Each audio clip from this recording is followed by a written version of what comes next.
Hanna Gonçalves, especialista em direito eleitoral, explica ao Norte em entrevista sobre pesquisas eleitorais e quando é permitido realizar propagandas eleitorais.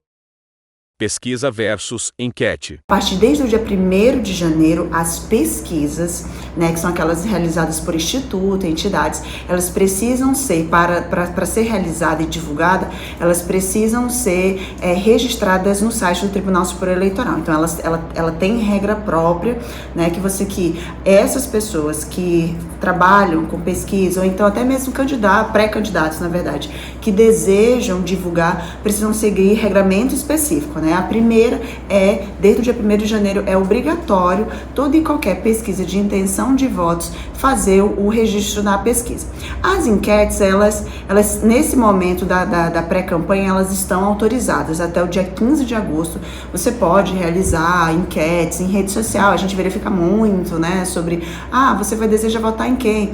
Então, assim, ela não tem um rigor científico tão forte quanto as pesquisas, então elas não exigem o registro.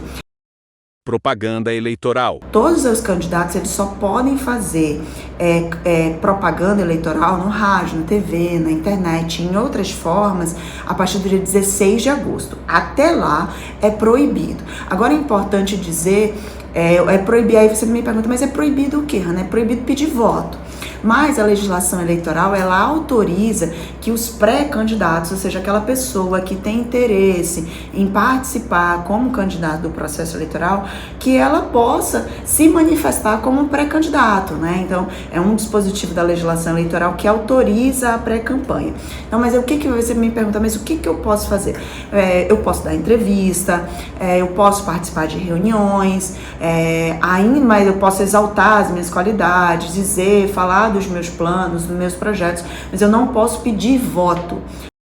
Condutas vedadas. O que são as condutas vedadas? As condutas vedadas, elas são previstas para o agente público, ou seja, aquelas pessoas que de alguma forma possuem cargos na administração pública, para a administração pública dos cargos que estão em disputa. Então, por exemplo, hoje, quem deve observar as condutas vedadas são aqueles agentes públicos que estão nos cargos em disputa, no caso, os prefeitos, A gente vai ter eleições em todos os municípios do estado de Roraima.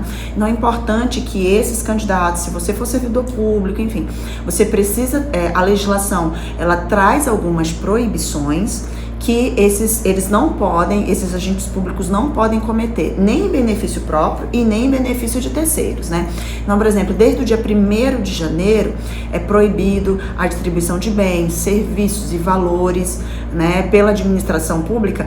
Ela só é autorizada se em condições de calamidade pública, estado de emergência, ou se esse programa social, por exemplo, tiver autorizado em lei ou se tiver em execução orçamentária no ano anterior. Condutas vedadas caçaram o governador. Você citou o caso, por exemplo, do governador, o caso justamente dele foi isso. Ele foi cassado porque no ano da eleição, na época, em 2022, ele executou programas sociais, o Cesto da Família e o Morar Melhor, sem autorização legislativa e sem execução orçamentária própria. Então, ele incidiu nessas condutas vedadas.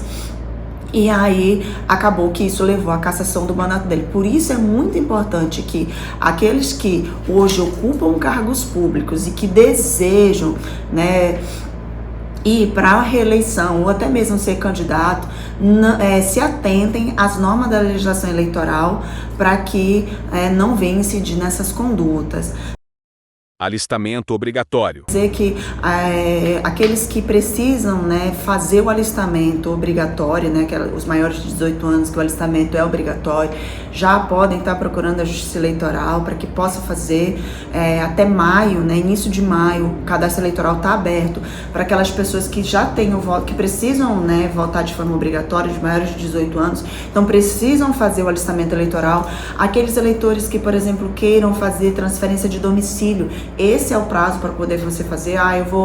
Mudei de cidade, hoje eu moro numa cidade do interior, então eu quero transferir o meu voto para lá, quero votar nos candidatos do município que eu agora estou residindo. Então você pode fazer o domicílio eleitoral e também para aquelas pessoas que o voto é facultativo, maiores de 16, menores de 18, que desejam participar do processo eleitoral pela primeira vez, isso é importante, que a juventude participe, então elas também já podem estar procurando, ou até mesmo fazendo pelo site, né, da Justiça Eleitoral, o seu alistamento para poder votar nas eleições de 2024.